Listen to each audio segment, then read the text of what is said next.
before we hear this morning's scripture passage, I want to paint a picture. It was not unusual in Near Eastern tradition to hear a story of a great teacher being transfigured with light. And so to symbolize that, it became normal to wear white clothes at times of symbolic transformation as well. And so even in the Christian tradition, we developed the tradition of wearing white for baptisms. And in the old days, folks would train for the whole season of Lent in Christianity and learning the creeds and the teachings, and then they would put on white garments and come on Easter to be baptized and to come out of the water, new people, glowing and glistening in wetness and whiteness. There's something about the whiteness and the light that was deeply meaningful and symbolic. And so as we hear this story of Jesus' transfiguration and what happens with his disciples and with him, I just want you to imagine it from a perspective, not that this only happened to Jesus, but that there are moments in humanity, in our history, where people do glow with a greater truth than one human being can hold. And that seems to expand as a godly energy that can be perceived.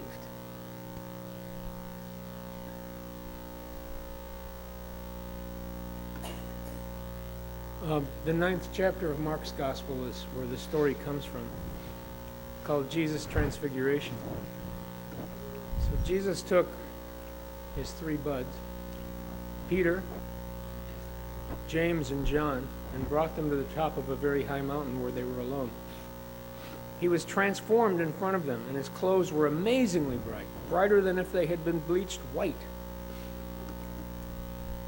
Elijah and Moses appeared and were talking with Jesus. Peter reacted to all this by saying to Jesus, "Rabbi, it's good that we're here. Let's make 3 shrines, one for you, one for Moses, and one for Elijah." He said this because he didn't know how to respond, for the 3 of them were terrified. Then a cloud overshadowed them, and a voice spoke from the cloud, "This is my son, whom I dearly love. Listen to him." Suddenly looking around, they no longer saw anyone with them except Jesus.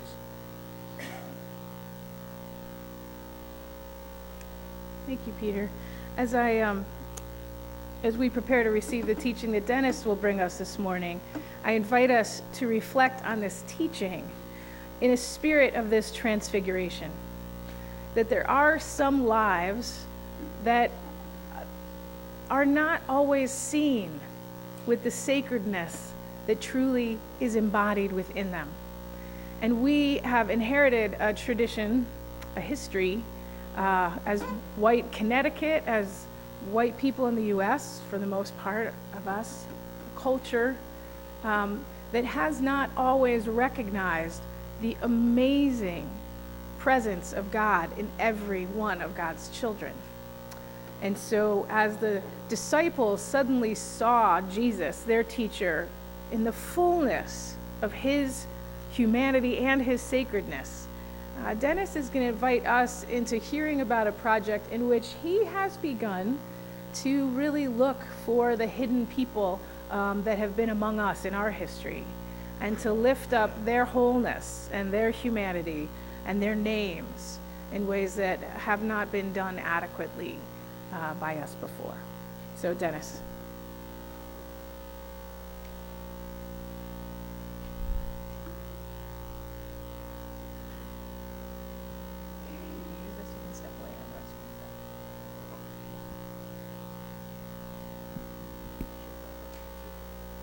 Hello, everyone. I have a 4-year-old granddaughter, and we do this is the church and this is the steeple. So I love old buildings and old, but it's so nice to see the people. So I just wanted to, so thank you for welcoming me here. It's certainly an honor to come here.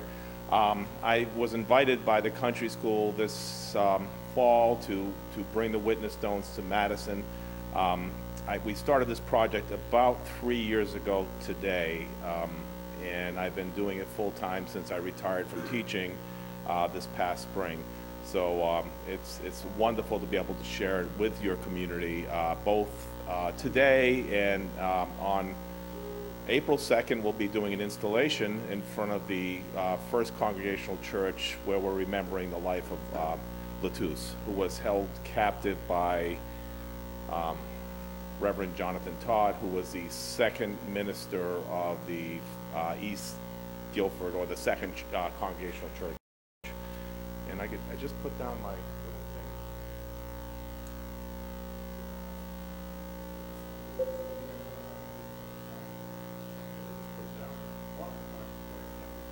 So anyway, I'm sorry about that.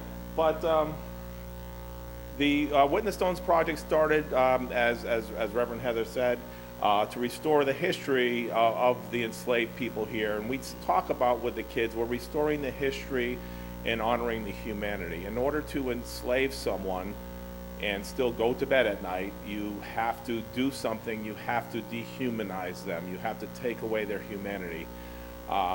Without getting in trouble, when I was still teaching, I said, if you start talking about immigrants as if they're criminals and rapists and drug dealers, then it's not a big surprise that those same people end up in cages.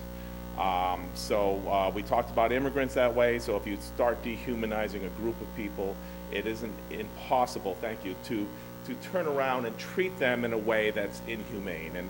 So the part of this project is to restore that humanity. So I wanted to start also with this idea that with the land acknowledgement, and I don't know if you folks have seen this, but it's something that we're trying to do these days. So we stand on Quinnipiac or Hammonasset land with the Nahantics and Pequots and Mohegans to the east, the Korchog, Manhassets to the south, the Wappinger and Pegussets to the west, and the Wangunk and Tunxis to the north. So we're standing on land that was held by our indigenous people, and we want to remember that as we go forward to talk about other issues of social justice, that there was others here before. And we will find, when we look at the story of slavery in New England, it did start with the indigenous people. Very early on around here, after the Pequot Wars, many women were held captive with their children, and the Pequot warriors were sent to the West Indies, sometimes traded for people of African origin. So the male Indians weren't really good enslaved people. If you gave them an axe and told them to go out in the forest, well, they took the axe and they went out in the forest, and they didn't necessarily come back because the forest was their home, whereas the people of African descent, this forest was a strange place for them, and oftentimes would come back after a day of working. But after the Pequot War and the King Philip's War, many indigenous people were enslaved, and we have evidence of that right here in Madison. Penelope Tantipin was held captive with her husband Theophilus around the Horse Pond Wildcat Swamp area, so that shows up in our records. We did have a transition from Indian to black servitude here, so if you look at the records, you'll see over probably starting about 1740, the majority of people of color who are left in the community were people of African descent, although the indigenous people are still here, and every once in a while you'll have an opportunity to meet somebody of Quinnipiac origin or Nahantic. I'm not so sure about the Hammonassets, but I do know there are people still here. My niece is a descendant of Nipmuc Indians from central Massachusetts and enslaved people from Massachusetts. So our niece Kristen has that indigenous African American. And because the indigenous women with the African men were put in the same situation, they were held together as servants, they oftentimes had children together. And that's part of the history of New England slavery. We can find the records in obvious places and not so obvious places. We can see the records In the right-hand side, we see vital records from Guilford, and we can see Theophilus and Penelope, and Penelope has a last name, Tantapen. Tantapen is maybe a Mohegan or Wangunk name, and we could see other people who were held captive. On the left, we find that's from Farmington. Those are church records. The church records show us a lot of the information about people held captive. The little trick for researchers, if you go to the last pages of these records where it says no surname, that's where you find the enslaved people and the indigenous people, because they didn't have last names. So you can go through all these records. These records sometimes are 326 pages long, where you find the indigenous people and the enslaved people at the end of it. So that's part of the way we do the research. We can see here in Connecticut, this is Hartford County. There were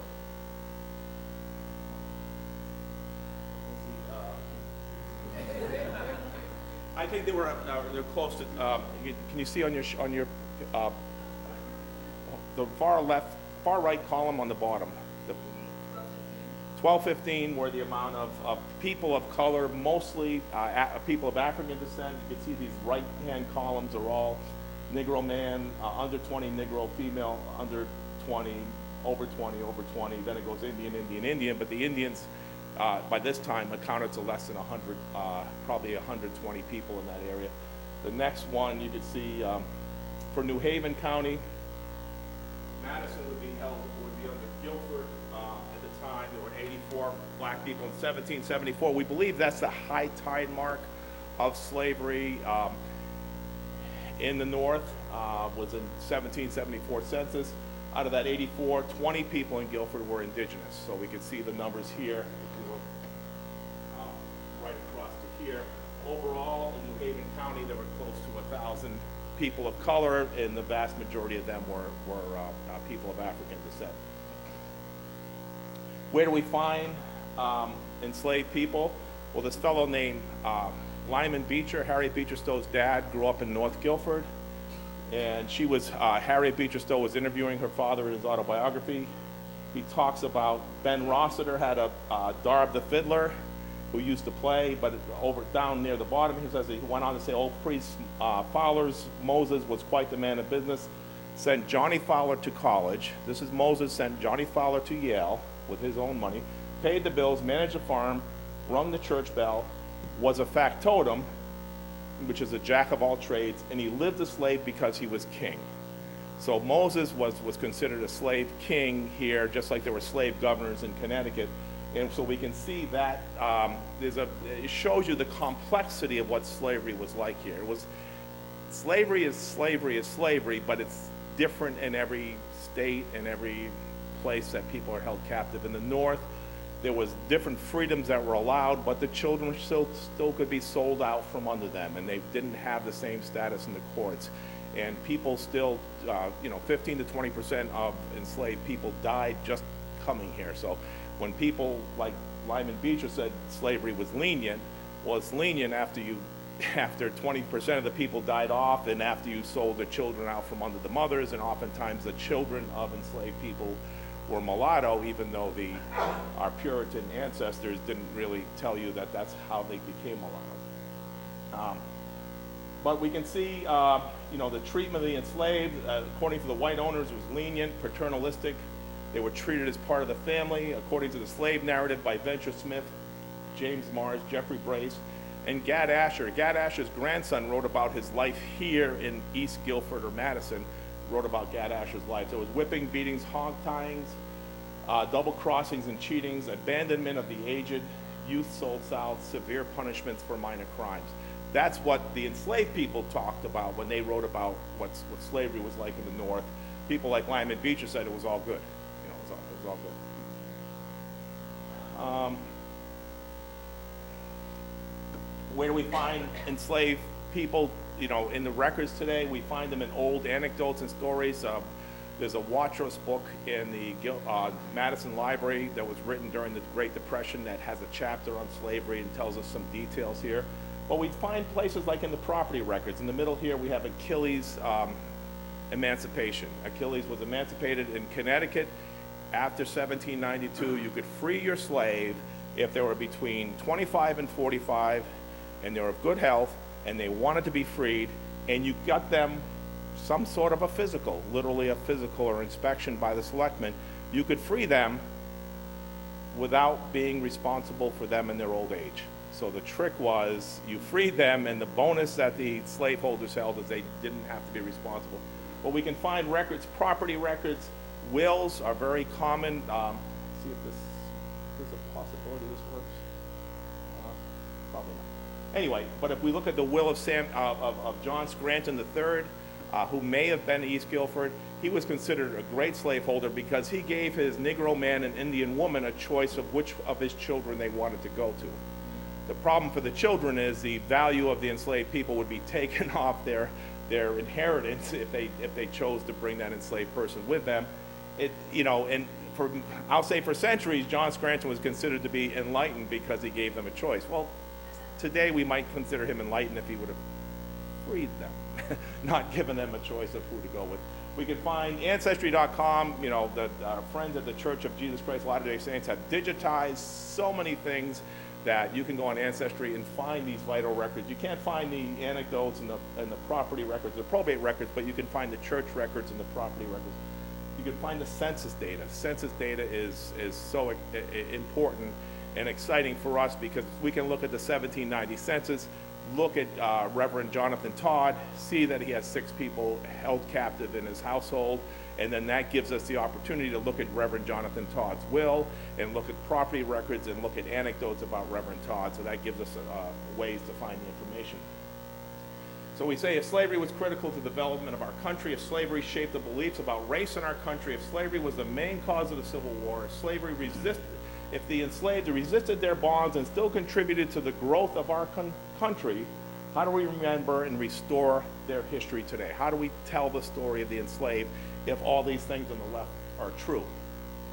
Now, most of us weren't taught that slavery was the main cause of the Civil War, were we? We were taught that tariffs or states' rights, and, well, it was slavery.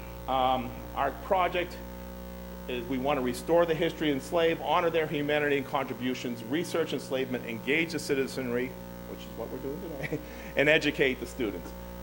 It's based on a project that was started in Germany about 20 years ago called the Stropelstein Project, where they put stones in the grounds where Jews lived freely before they were kidnapped and murdered under the Holocaust. A friend of mine, Doug Nygren, after hearing a talk I gave about slavery in the Guilford Library, went to Germany, came back and said, "Can we do this, Dennis?"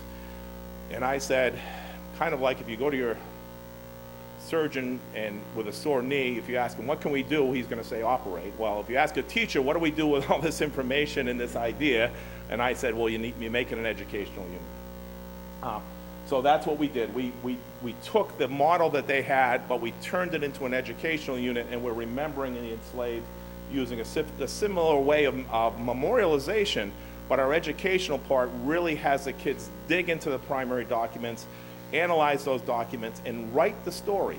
Restore the history by writing a biographical sketch of the enslaved person who we honor through the installation ceremony. How do we remember today? Well, these are 2 of the enslaved people in Guilford. If you go to the Guilford Savings Bank, when you're walking up the walkway, you see these 2 stones for Montrose and Phyllis. I consider them are kind of Guilford's Adam and Eve. So much of my research is based on Montrose and Phyllis. Starting out with their family, we now have 11 generations tracing Montrose and Phyllis being bought in Boston in 1728 to the co-writer of the Creed 2 movie and is the 10th generation, Pat Wilson Phineas, who was just elected out of Ashford and Willington, Connecticut, as the first woman of color to be elected in a rural district in Connecticut. She's a 9th generation descendant. Her father is a Tuskegee Airman, He was the 8th generation descendant. We have this family, and it is such a blessing to the project to have this type of information in a family that we, in a sense, can base all of our other research around. So we had our first installation ceremony was on the Guilford Green. These are the students who shared their essays that day. And it was amazing. The second installation ceremony was raining, so we started in the school, and Pat Wilson Phineas told her story, and people were bawling. They were crying. She told her story about her father being a lieutenant colonel in the Air Force, getting a job at Yukon, and can't buy a house. Couldn't buy a bank, wouldn't give him a loan. They ended up in Ashford because an old Yankee was selling his house, and he did one of those rent-to-buy things. You keep paying me, and at a certain point, you own the house. And that's how Lieutenant Colonel Bertram Wadsworth Wilson, how Lieutenant Colonel, 3 wars. He fought in World War II, Korea, Vietnam. That's how he bought a house in Connecticut. Somebody gave him a personal loan to buy a house. Now, our mission statement through research, education, civic engagement, the Witness Stones Project seeks to restore the history and honor the humanity of the enslaved individuals who helped build our communities. We were again blessed last spring. Teaching Tolerance magazine, which is the educational arm of the Southern Poverty Law Center, wrote an article about our project and gave us credentials that we could, the best credentials we could ever ask for, to say we can bring this in a classroom and use it. This is an installation ceremony in West Hartford. We had a teacher's workshop 2 summers ago, and West Hartford schools came there, and funded by Connecticut Humanities, and they've taken the ball and really run with it up there. The history of slavery in West Hartford, because it's always been an affluent community, kind of like here, has always had enslaved people. And through the period of slavery, which really spanned over 100 years, mostly during the 1700s. So what do we do in the classroom? We develop these recurring themes that really have always been there but never have been put together. The idea of dehumanization, the treatment of the enslaved, paternalism, economics of slavery and freedom, and human agency and resistance. These are the main themes. The most important is human agency and resistance. A friend of mine, Margie Shapiro from the Anti-Defamation League, who's the education director here in Connecticut, she said she taught the Holocaust for decades in watching people's eyes glaze over until she started telling the story of resistance and agency. Who were these Jewish people? Not they were victims. They were humans, and this is how they resisted. When we tell the story of slavery here in Connecticut, we're looking for a way to tell the story of these folks as humans. Maybe she worked so hard and was so loyal that she gained her freedom. Maybe she poisoned her master and gained her freedom. You know, there's different ways of gaining it, or at least tried like heck. Maybe she ran away. Maybe they worked hard enough and saved it, like Venture Smith, worked hard, and paid for his own freedom. Gad Asher from East Guilford fought in the American Revolution, came back, expected to have his freedom. His master said, you can have your freedom when you pay me what I paid for you 30 years ago. So he had to work another couple of years to get up to 40 pounds of money to pay for his own freedom. So there's different levels of agency, but that idea of agency and resistance is so important, but each of these are important too. If you ever had too many courses in economics, it sours your view of the world because you believe that money makes the world go round. If you look at slavery, it's about money. It's not about morals. It's not, that 1792 law, people started freeing their slaves when they could get away with not being responsible for them in their old age. People right here. I have, I think, over a dozen of these records of people here in Guilford and East Guilford freeing their slaves when they no longer had to be responsible for them in their old age. So this is what agency is. If you're in the human services world, agency is a very common word, but it's how one displays their desire to take control of their lives.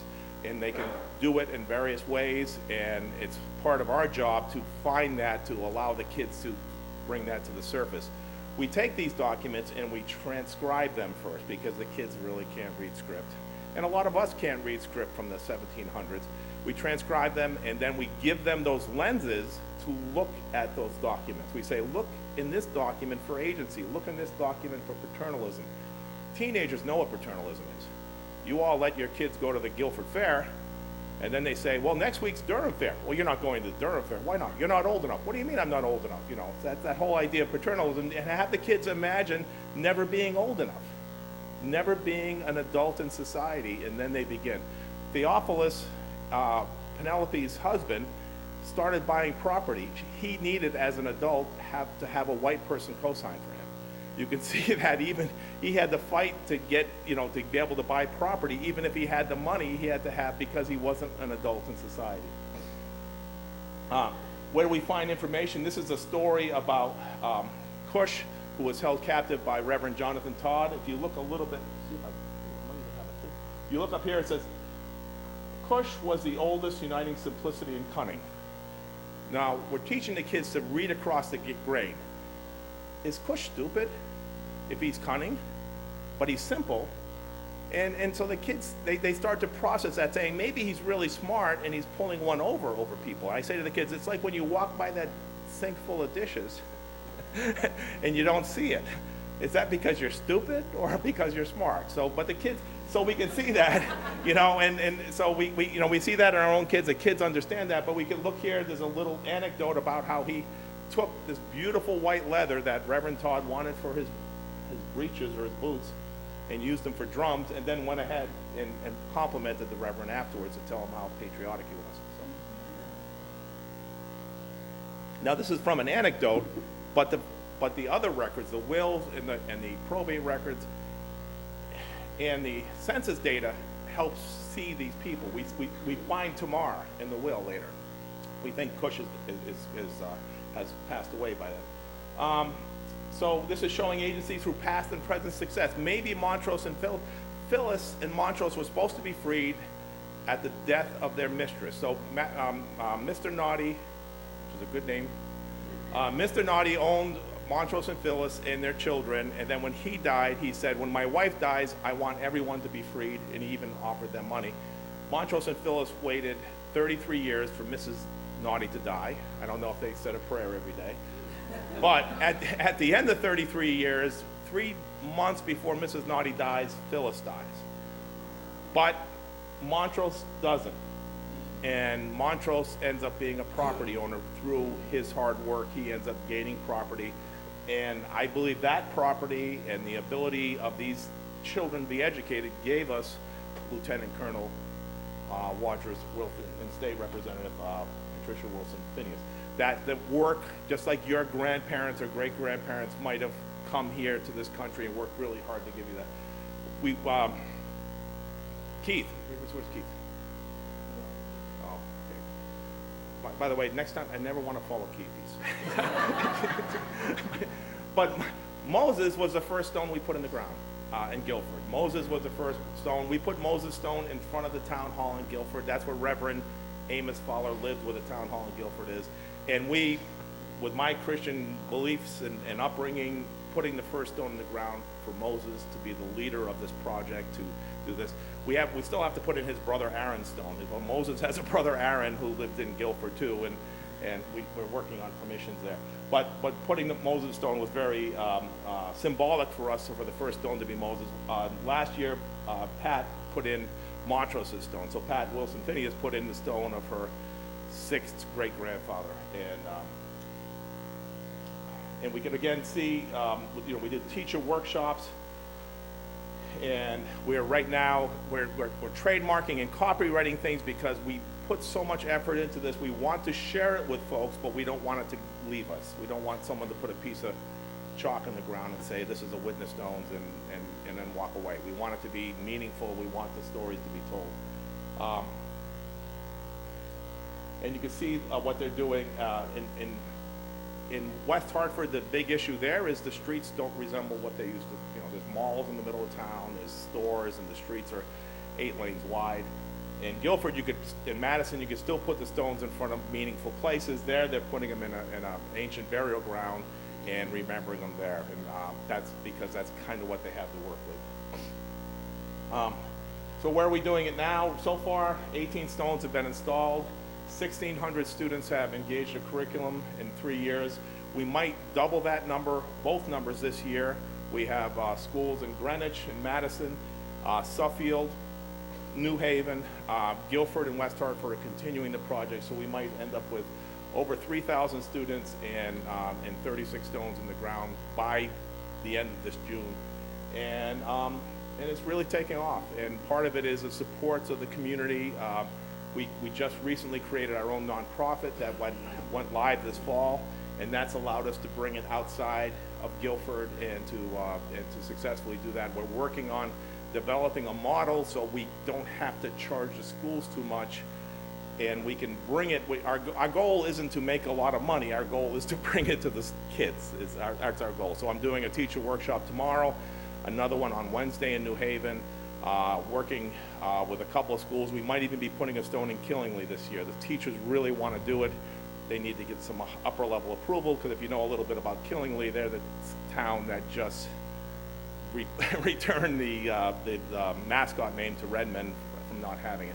But praise the Lord, the teachers want to do it, right? The teachers want to do the right thing, and we're really excited. We're excited about where we're going. We're excited about the support. We're excited about all the new research we're getting in, and we're excited about being invited here today. And I'm happy to answer any questions that people might have, if we have time for that, or. Let's do questions in the. Oh, wonderful. Yeah, that'll work out well. Thank you.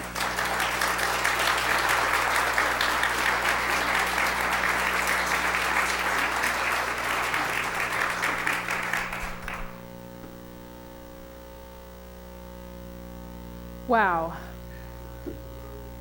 So transformation happens in lots of ways, and I'm sure that these folks of whom Dennis spoke had no idea that we would be sitting here today reflecting on their lives, people who never got to meet them firsthand. It's also an opportunity for us to reflect on our lives, because we stand on the shoulders both of the people of color who lived in this community and built much of it up into what it is, and on the shoulders of the white folks who enslaved them, including many of our congregational clergy and the congregational leaders who had enough wealth to give the land that our churches stand on and produce the churches themselves. It's a complicated history. But as we learned through South Africa's Truth and Reconciliation process, we can't reconcile ourselves to one another until we've really spoken and owned our truths, as difficult as they may be. And I am one who does believe that, as people better than I have said, the arc, justice arcs, right? The arc of history bends toward justice. And so we have an opportunity and a responsibility as people of God, as followers of Jesus, as members of this community here in this place, to be part of that arcing toward justice and reconciliation by beginning by owning our truths, as painful as they are. But in the midst of pain is also beauty, and that's part of the walk of faith as well. We hold the darkness and the light together, and to learn the great beauty of people who were enslaved but were tenacious. We're in difficult circumstances, but we're problem solvers and creative people. We're faithful people. People who may have been told by our culture to be ashamed of their history, but in fact, we have an opportunity to help rewrite that history more correctly, so that those who come from such heritages can be proud of the amazing power of the people from whom they are descended and the way that they prevailed in a land that was not their own. Transfiguration is a moment where we allow ourselves to see the true humanity, the true godliness in those we have not before truly seen. So thank you, Dennis, for helping us to see the humanity of these folks, and for the work you're doing to help change our children, which is no small thing. And we've had some members of our congregation, Gail and Peter Half and others, who have begun to do research on our founding folks, and so we have an opportunity to continue to participate in this story. So if any of you feel moved to be part of the researching part of this process, please let us know, because this is something that I think is going to be important work for us, and is part of who we are. So thank you for helping us on that path.